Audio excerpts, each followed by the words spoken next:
VIRB 360. How to pair with another VIRB. You may pair VIRB 360 with another VIRB. When you record or take a photo, you only need to operate on one camera. This allows you to perform the same action using multiple cameras at the same time. On your main VIRB camera, from the main menu, select Wireless. Enter Remote to activate the remote control feature.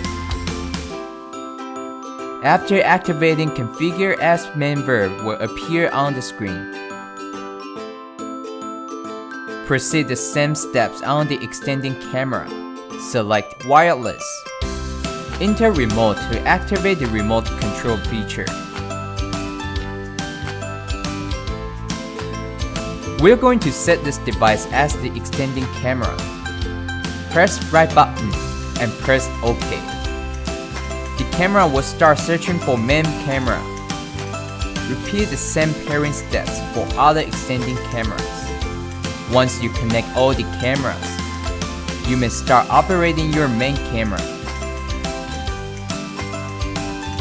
To learn more about VIRB 360, please watch the other videos in this series. Thank you for watching.